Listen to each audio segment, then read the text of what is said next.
रामरक्षा वाचायला सांगा आणि तुम्ही चोऱ्या करा. हे ही काय मस्जिद आहे? शरम नाही वाटत तुम्हाला? मातोश्री म्हणजे मस्जिद आहे का? कुठे गेली तुमची प्रभू रामचंद्रावरची श्रद्धा? त्यावेळेला तुम्ही त्यांच्या घरासमोर हनुमान चालीसा म्हणायला गेलात. आज का गप्पा? उद्धव ठाकरे यांनी किमान एक पान रामरक्षा मी सांगितलं ना. हे कोण सांगणार आहे? हे कोण? तुम्ही चोऱ्या केल्यात तेव्हा उद्धव साहेबांना सांगायला गेला होतात काय की आम्ही चोऱ्या करतोय? चोऱ्या केल्यात ना, मग उद्धव साहेबांनी रामरक्षा वाचावी की न वाचावी तुम्ही सांगणारे कोण? तुम्ही सांगणारे कोण? आम्हाला रामरक्षा वाचायला सांगा आणि तुम्ही चोऱ्या करा. हे चालणार नाही.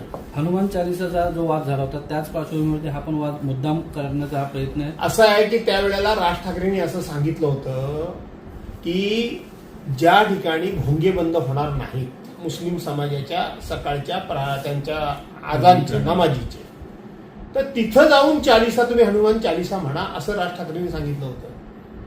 हे अतिशाणे लोक मूर्ख मातोश्रीच्या समोर जाऊन हनुमान चालीसा म्हणायला गेले. ती काय मस्जिद आहे? शरम नाही वाटत तुम्हाला? लाजा वाटल्या पाहिजे तुम्हाला. तिथे मातोश्री म्हणजे मस्जिद आहे का? त्यामुळं त्या प्रमाणामध्ये किंवा त्या पार्श्वभूमीवर या ठिकाणी वाद होण्याचं काही कारणच नाही. आम्ही देवळात जातोय, आम्ही मारुतीच्या देवळात जातोय, आम्ही रामाच्या देवळात जातोय, आम्ही कोणाच्या घरासमोर जात नाही आहोत. पण ते ज्या वेळेला घरासमोर उद्धव साहेबांच्या मातोश्री समोर आले ते आज कुठे गेले? राम मंदिरामध्ये चोरी झाली त्याच्यानंतर कुठे गेले तुमचं प्रभू रामचंद्रावरचं प्रेम? कुठे गेली तुमची प्रभू रामचंद्रावरची श्रद्धा? त्यावेळेला तुम्ही त्यांच्या घरासमोर हनुमान चालीसा म्हणायला गेलात. आज का गप्पा? आणि म्हणून यांना चोऱ्या तुम्ही करायच्या आणि दुसऱ्याला तुम्ही इथं सभ्यतेचे धडे शिकवायचे, हे आता चालणार नाही. बरोबर आहे. जसं आता उद्धव ठाकरे तिकडे रामरक्षा आंदोलन करणार आहेत त्याच पार्श्वभूमीवरती नवनीत राणा पुन्हा एकदा उद्धव ठाकरे यांच्या घरासमोर रामरक्षा म्हणणार आहेत. जसं तुम्ही जी काही लोकांची नावं घेताना या लोकांची समाजामध्ये पात्रता काय आहे? आता सुद्धा आमचे एक मित्र एका माणसाबद्दल प्रश्न विचारत होते. या लोकांची समाजामध्ये पात्रता काय आहे? शेवटी तुम्ही प्रश्न विचारत असताना एका पक्षाच्या एका नेत्याला विचारताय.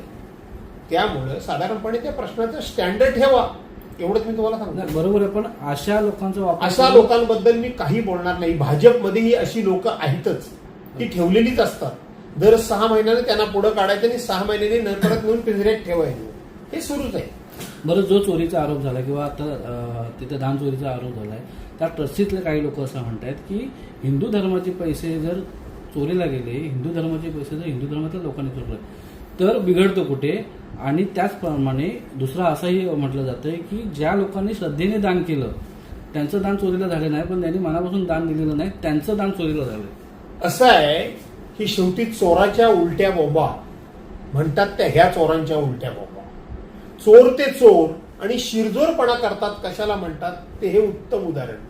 म्हणजे तुम्ही चोऱ्या केल्यात तर आम्ही हिंदूंचं दान हिंदूंनी चोरलं म्हणजे असं कुठं कायद्यामध्ये, नियमामध्ये, अध्यात्मामध्ये, धर्मामध्ये की चोरी करणाऱ्याचा जात धर्म बघून त्याला माफी दिली जाते? म्हणजे तुम्ही चोर आहात हे कबूल केलं. दुसरी गोष्ट, श्रद्धेने कोणी दिलं नाही दिलं, तुम्ही घेताना श्रद्धा कोणाची आणि श्रद्धा नाही कोणाची, सरसकट दान का घेतलं? सरसकट दान का घेतलं? याचा अर्थ ज्यांना कोणाला तुम्ही श्रद्धाळू नाही असं म्हणता त्यांचं दान तुम्ही चोरलं असं तुम्ही कबूल करताय. याचा अर्थ तुमची रामावर श्रद्धा नाही, तुमच्या त्या दानावर श्रद्धा होती हे तुम्ही कबूल करता. दुसरा एक प्रश्न असा आहे सर की परवाच्या दिवशी मुख्यमंत्र्यांनी कर्जमाफी जाहीर केली. त्या कर्जमाफीचं इम्प्लिमेंट अजून झालेलं नाही, मात्र परवाच्या मुंबईच्या कार्यक्रमामध्ये स्वागत सत्कार कार्यक्रमाचं झालं. असं आहे की लबाडा घरचा अवतान जेवल्याशिवाय कधी खरं मानू नये. देवेंद्र फडणवीस हे या बोटावरची थुंकी या बोटावर फिरवण्यामध्ये प्रचंड प्रचंड प्रचंड माहीर आहेत. ते 48,000 कोटी रुपये जी वीज बिल थकीत शेतकऱ्यांची माफ केली म्हणून सांगतात हे साफ खोटं आहे. ही अदानी करता वीज माफी आहे. अदानी करता. अदानीचे मीटर वापरा, जे आता डिजिटल मीटरला संपूर्ण महाराष्ट्रातून विरोध होतोय, त्या डिजिटल मीटर वापरा आणि मग तुम्हाला आम्ही बिलं कशी माफ करतो हे दाखवण्याचा हा प्रयत्न आहे. ही शेतकऱ्यांची घेतलेली काळजी किंवा शेतकऱ्यांबद्दल त्यांना प्रेम नाही. अर्धा% सुद्धा शेतकऱ्यांबद्दल प्रेम नाही. जर शेतकऱ्यांबद्दल प्रेम असतं तर या शेतकऱ्यांचा प्रश्न विधानसभा अधिनियम 101 अन्वये आम्ही सभागृहामध्ये चर्चेला आणला. एकही कॅबिनेट मंत्री उत्तर द्यायला उभा नाही राहिला. कुठलं आलंय प्रेम तुम्हाला? तुम्हाला प्रेम आलंय अदानीचं, आणि म्हणून शेतकऱ्याच्या नावानं अदानीचं पोट भरण्याचं काम हे राज्याचे मुख्यमंत्री करतायत. ठाकरेंच्या रामरक्षा आंदोलनाचे निमंत्रण मोहन भागवत आणि मुख्यमंत्र्यांना गेलेलं आहे. बरोबर आहे. जे म्हणून स्वतःला रामभक्त समजतात, जे म्हणून हिंदू आहेत, त्यांनी म्हणून हे उद्धव बाळासाहेब ठाकरेंच्या रामरक्षा आंदोलनामध्ये आता सहभागी झालं पाहिजे. याचं कारण असं आहे की 1990 ते 2000 जवळजवळ 19 पर्यंत 24 पर्यंत या देशामध्ये संपूर्णपणे रामाचं मंदिर झालं पाहिजे, प्रभू रामचंद्राच्या मंदिराची उभारणी झाली पाहिजे. याकरता म्हणून या देशातल्या बहुसंख्य नागरिकांनी पाठिंबा दिला होता, आपलं सक्रिय योगदान दिलं होतं, आणि या देशामध्ये मर्यादा पुरुषोत्तम प्रभू रामचंद्राचं मंदिर व्हावं याकरता योगदान देखील दिलं होतं. आणि या सगळ्यामध्ये ज्यांचं तुम्ही नावं घेताय, ज्यांना निमंत्रण दिलंय उद्धव बाळासाहेब ठाकरेंच्या वतीनं, यांच्या संघटना अग्रेसर होत्या. ह्या मंदिर उभारणीमध्ये अनेकांचा हातभार लागलेला असताना श्रेय फक्त यांनीच घेतलं. मग ते भूमिपूजनाचं असेल, पायाभरणीचं असेल, मूर्ती स्थापनाचं असेल, कलशारोहणाचं असेल, नाहीतर मंदिर उभारणीचं असेल, सगळं श्रेय हे RSS, राष्ट्रीय स्वयंसेवक संघ, त्यांचं विश्व हिंदू परिषद आणि भारतीय जनता पार्टी यांनी त्याचं पुरेपूर श्रेय घेतलं. मग आता त्या राम मंदिराच्या देणगीमध्ये किंवा राम मंदिरामध्ये ज्या चोऱ्या झाल्या ते चोऱ्या करणारे पण यांचेच लोक आहेत. त्यामुळं यांनी त्या रामाच्या मंदिरामध्ये ज्या चोऱ्या झाल्या त्यांच्यावर कारवाई झाली पाहिजे. ते कोण आहेत हे देशासमोर आलं पाहिजे. याकरता म्हणून याने पुढाकार घेतला पाहिजे, संघानं पुढाकार घेतला पाहिजे, विश्व हिंदू परिषदेने घेतला पाहिजे, भाजपानं घेतला पाहिजे, बजरंग दलाने घेतला पाहिजे, त्यांच्या सगळ्या अंगीकृत संघटना ज्या आहेत त्या सर्वांनी घेतला पाहिजे. आणि म्हणून उद्या होणाऱ्या नागपूरच्या ह्या रामरक्षा आणि प्रभू रामचंद्राच्या प्रार्थनामध्ये, अभंगामध्ये, भजनामध्ये या लोकांनी सामील व्हावं ही आमची अपेक्षा योग्य आहे. तुम्हाला काय वाटतं, महाराष्ट्राच्या जनतेला खरंच काय मिळालं का? त्या अधिवेशनाचा हेतू सफल झाला का? मी तुम्हाला सांगू का, महाराष्ट्रामध्ये सध्या अधिवेशन जे सुरू आहे त्या अधिवेशनातून महाराष्ट्रातल्या जनतेला काहीही पदरात पडत नाही. रोज एक नवीन काहीतरी थापा मारायच्या, रोज नवीन थाप, विरोधी पक्षावर खोटेनाटे आरोप करायचे, विरोधी पक्षाला आपलं म्हणणं सुद्धा मांडू द्यायचं नाही, आणि तुम्ही काय केलं आम्ही काय करतोय याच्या पलीकडे काहीही अधिवेशन चालत नाही. या अधिवेशनामध्ये मी स्वतः अनेक वेळा प्रश्न उपस्थित केले की चर्चेला ज्या विषयाची, ज्या विभागाची चर्चा असते त्या विभागाचे मंत्री का हजर राहत नाहीत? अध्यक्षांनी काही वेळा सांगितलं ते हजर नाही राहिली हरकत नाही, सर्वांची संयुक्तिक जबाबदारी आहे, त्यामुळे कोणतरी मंत्री उपस्थित आहे ना, कामकाज चालवा. पूर्वी गॅलरीमध्ये त्या विषयाचे सेक्रेटरी पासून सगळे वरिष्ठ अधिकारी असायचे, उपस्थित राहायचे. हा मुद्दा मी सातत्यानं लावून धरला. तेव्हा राज्याचे मुख्यमंत्री देवेंद्र फडणवीस यांनीच मला स्वतः सांगितलं की असे काय अधिकारी गॅलरीत येऊन बसायची गरज नाही, ते आमच्या ऑफिसमध्ये बसलेत आणि तिथे तुमचं म्हणणं ते नोंद करतायत. आता या वेळेला अध्यक्षांना, मुख्यमंत्र्यांना, सगळ्या मंत्र्यांना सांगावं लागलं की अधिकारी गॅलरीमध्ये बसत नाहीत, त्यांनी बसलं पाहिजे. हे सांगावं लागलं. मी फक्त हसायचो, मी काहीच बोलायचो नाही. ज्यांनी माझे मुद्दे खोडले त्यांना कळून चुकलं की हीच पद्धत बरोबर आहे, अधिकाऱ्यांनी इथं बसलं पाहिजे. 288 आमदार म्हणजे पुरा महाराष्ट्र आहे. ते आमदार आपापल्या भागातले प्रश्न मांडतात, म्हणजे लोकांची दुखणी आणि अडचणी मांडतात, त्या अधिकाऱ्यांच्या कानावरून गेल्या पाहिजेत. हिरवी ते आपल्या नुसते केबिनमध्ये एसी मध्ये बसलेले असतात, त्यांना काहीही खालच्या गोष्टीची जाणीव नसते. आणि म्हणून तसंच मंत्र्यांच्या बाबतीत सभागृहामध्ये काही मिळालं नाही. हे नवीन एक झालंय. एक मंत्री असेल त्याचं कामकाज चालवण्याकरता कोणाला तरी दिलं, दुसरा मंत्री असेल तिसऱ्याला कोणाला तरी कामकाज चालवायला दिलं. तिसरा मिनिस्टर असेल, चौथ्याला कोणाला तरी काम चालवायला दिलं. अरे मग हे मंत्री कशा करता? तुम्ही सभागृहातलं कामकाज चालवण्याकरता तात्पुरती व्यवस्था म्हणून तुम्ही आजारी आहात का? तुम्ही परदेशामध्ये गेलेला आहात का? तुम्ही इथे हजर नाही आहेत का? तुम्हाला राज्यमंत्री नाही आहेत का?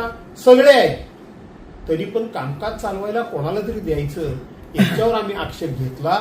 माझे विधानसभा अध्यक्षही ऐकायला तयार नाहीत आणि राज्याचे मुख्यमंत्री पण ऐकायला तयार नाहीत.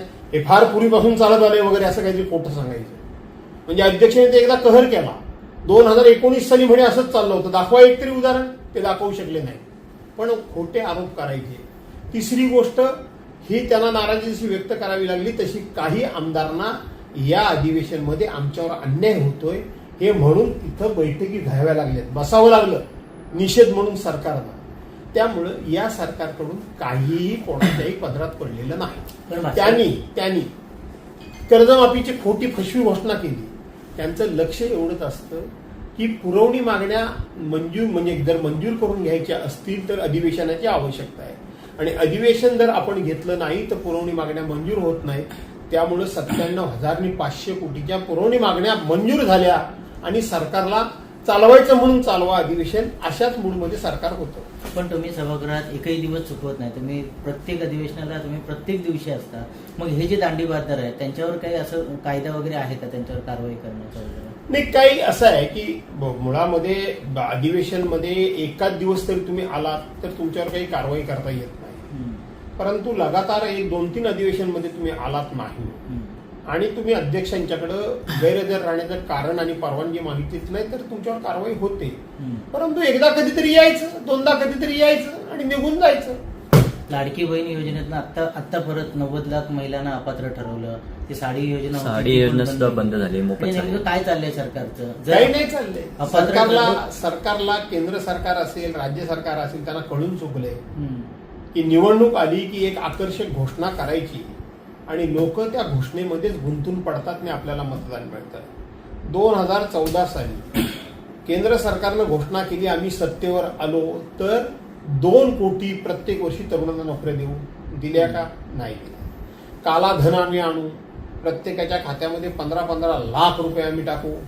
दिले का? नाही दिले. अशा अनेक घोषणा केल्या. निवडणूक आली, निवडणुकीमध्ये त्यांना यश मिळालं, त्या घोषणा विरून गेल्या. नंतर त्यांनी निवडणूक काय आणलं की 1 नेशन 1 इलेक्शन केलं का? 1 नेशन 1 इलेक्शन नाही. पेहलगावचा हल्ला झाला. पेहलगावच ना? पेहलगाव तिथं हल्ला झाला. नाही, सिंदूरचा कुठे झाला तो? सिंदूरचा मला वाटतं पेहलगावला झाला. त्याच्या अगोदर जे 40 जवान मेले तो उरी वेगळा, तर तिथं झाला हल्ला. झाली ती निवडणूक जिंकली. काल राम मंदिराचं उद्घाटन घाई गडबडीत केलं, निवडणूक जिंकली. तसंच महाराष्ट्र सरकारनं याच देवेंद्र फडणवीसांनी सांगितलं होतं की पहिल्या कॅबिनेटमध्ये तुम्हाला धनगर समाजाला मी आरक्षण देईन. आरक्षण त्यांना आहे, परंतु त्यांना आदिवासी समाजामधून आरक्षण पाहिजे, ते मी देईन सांगितलं. दिलं का? मराठा समाजाला आरक्षण देईन मी सांगितलं. दिलं का? त्यांनी जंगम समाजाला आरक्षण देईन, लिंगायत समाजाला देईन सांगितलं. दिलं का? नाही दिलं. आणि तशाच पद्धतीने या निवडणुकीमध्ये लाडकी बहीण योजना आणली. 2,53,00,000 महिलांना सरसकट तुम्ही पैसे दिले. त्यांची सरसकट मतं तुम्ही घेतलीत, त्यांच्या कुटुंबियांची मतं तुम्ही घेतलीत आणि आता त्यातले 92 लाख, 90 नाही 92 लाख महिला तुम्ही कमी केल्यात. आता याच्या पुढे तुम्ही काय केलं की दिवाळीला एक साडी देत होतात बहिणींना, ती सुद्धा योजना तुम्ही बंद केल्याची आज सगळीकडे जाहीर झाले. याचा अर्थ हे लाडकी बहीण योजना तेव्हाही नव्हती, आजही नाही आणि उद्याही नसेल. ही लाडकी खुर्ची योजना होती, हे स्पष्ट झालं. पण ज्या बहिणी अपात्र झाल्या आहेत त्याच्यावरती आशिष शेलार परवा संगमेश्वरमध्ये असं म्हणाले की युबीटीने हे सगळे बोगस कागदपत्र भरून त्या महिला केल्या असाव्यात, त्या योजनेचा लाभ घेतला. असं आहे की हे आता युबीटीने एवढे कागदपत्र बोगस भरले. आमच्या नावाने तुम्ही सांगितलं तेव्हा काय सांगितलं होतं की त्यांचं सरकार आलं तर हे योजना बंद करतील म्हणून तुम्ही अपप्रचार केला होता. आणि आता दुतोंडीपणा जो आहे ना, हा भाजपकडून शिकावा. भास्कर जाधव 40 वर्ष राजकारणात आहेत. कधी सत्तेत होते, कधी मंत्री होते, कधी नव्हते. आता लोकांचे जे प्रश्न आहेत, कर्जमाफी असेल, बोगस बियाण्याचं असेल, सगळेच असतील एकंदरीत, हे सगळं बाजूला ठेवून सत्ताधारी शरद पवार गटवर मिळणार, दोन्ही राष्ट्रवादी एकत्र येणार, हे सगळं चाललंय राजकारणात. तुम्हाला काय वाटतं? नाही, फार गंभीर आहे सगळं. ही पूर्णपणे लोकशाही धोक्यात आलेली आहे.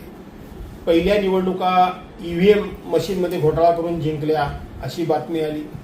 दुसऱ्या निवडणुका हे लोकांची मतं चोरून त्या ठिकाणी निवडून आले म्हणून बातम्या आल्या. तिसऱ्या निवडणुका ही लोकांची मतच कमी करून टाकली, मतच चोरी केली आणि त्या ठिकाणी निवडणुका जिंकून आले. आणि आता तर सरसकट दुसऱ्या पक्षातून निवडून आलेले लोक हे सरसकट विकत घ्यायचे. मग ते आर्थिकदृष्ट्या घ्यायचे किंवा आपल्याकडे ईडी असेल, सीबीआय असेल, NIA असेल, इन्कम टॅक्स असेल, या सगळ्या चौकशी यंत्रणेचा ससेमिरा लावून त्यांना आपल्याकडे येतं करायचं. अशा पण सत्ता टिकवायची. हे लोकशाहीला प्रचंड असं घातक आहे, मारक आहे. मुळामध्ये यांना लोकशाही मान्य नाही. हे हळूहळू रशियाच्या डिक्टेटरशिपमध्ये मला वाटतं जायला लागलेले आहेत. पुण्यातील बांधकाम व्यावसायिक खलील शेख यांना आत्महत्येस प्रवृत्त केल्याप्रकरणी माजी आमदार रवींद्र धंगेकर आणि त्यांच्या पत्नीवरती आणि नगरसेवक बाळा शेडगे यांच्यावरती गुन्हा दाखल झाला आहे 10 जणांच्या विरोधात. या संदर्भात काय सांगा? नाही, वास्तविक जर गुन्हा दाखल झाला असेल तर नक्कीच त्यांची चौकशी होऊनच तो झाला असेल. मला ती केस काय ती माहीत नाही. मी रात्री त्या बातम्या ऐकत होतो, परंतु नक्की केस काय मला माहीत नाही. पण असं जर असेल की एखाद्याला आत्महत्या करण्या इतपत हॅरॅसमेंट जर केलं गेलं असेल तर ते गंभीर आहे. ज्यांनी कोणी गुन्हा केला त्यांच्यावर कारवाई झाली पाहिजे. भविष्यामध्ये उद्धव ठाकरे आणि एकनाथ शिंदे एकत्र येतील आणि त्याच्यानंतर परत असं बोललं जात आहे की पुढच्या 15 दिवसामध्ये दोन्ही राष्ट्रवादी एकत्र येऊन सुप्रिया सुळे केंद्रामध्ये मंत्री म्हणून जातील, असं रवी राणा यांनी म्हटलेलं आहे. अरे कोण नवनीत राणा, कोण रवी राणा, काय प्रश्न विचारताय? मी तुम्हाला आता सांगितलं उद्धव ठाकरे काय करणार हे रवी राणा ठरवणार का? कोण रवी राणा, कोणाचा प्रश्न आणि कोणाचा प्रश्न घेता बाबांनो तुम्ही? काय रवी राणाची आयडेंटिटी काय आहे? कशा करता हा प्रश्न मला विचारता? कोणाच काय, ज्यांची काहीतरी समाजामध्ये इज्जत आहे, इब्रत आहे, ज्यांना समाजामध्ये मान सन्मान आहे, ज्यांच्या शब्दाला काही वजन आहे, ज्यांचं काहीतरी वलय आहे, अशा लोकांबद्दल तुम्ही प्रश्न विचारा ना. हे यांची नावं जरी घेतलीत तरी सुद्धा आम्ही त्यांच्याकडे ढुंकून बघत नाही. साहेब, शेवटचा प्रश्न, लोकलमध्ये खून पडतायत किंवा कुणी प्लॅटफॉर्मवर सळई घेऊन धावतोय, दहशत निर्माण करतोय, हे सगळं घडतंय. काय गृह खात्याचं काय वाटतं तुम्हाला, कितपत जबाबदार आहे? असं आहे की तुम्ही म्हटलात ते बरोबर आहे. रेल्वेमध्ये हल्ली सकाळ संध्याकाळ खून पडायला लागले. बलात्काराच्या घटना थांबायला तयार नाहीत, चोरीच्या घटना थांबायला तयार नाहीत, भ्रष्टाचाराच्या घटना थांबायला तयार नाहीत. अधिकारी त्या ठिकाणी एसीबीच्या म्हणजे अँटी करप्शनच्या रेड पडतायत, ते सापडतायत. फक्त आणि फक्त मोठमोठ्या गोष्टी गृह मंत्रालयाकडून केल्या जातात आणि पोलिसांचीच त्या ठिकाणी वकिली केली जाते. पूर्णपणे महाराष्ट्राची कायदा आणि सुव्यवस्था ही रसातळाला गेलेली आहे. कोणाचीही भीती कोणालाही राहिलेली नाही. तुम्ही बघा आता काय रोज घडतंय ते. रात्री मी ती बातमी बघत होतो की ज्या पद्धतीनं त्या रेल्वेमध्ये ज्या पद्धतीनं मारलं वगैरे वगैरे वगैरे वगैरे, किंवा जे काही एकंदरीत सगळे प्रकार राज्यामध्ये चाललेले आहेत. कायदा आणि सुव्यवस्था नावाची गोष्ट महाराष्ट्रामध्ये या सरकारच्या कारकिर्दीमध्ये राहिलेली नाही.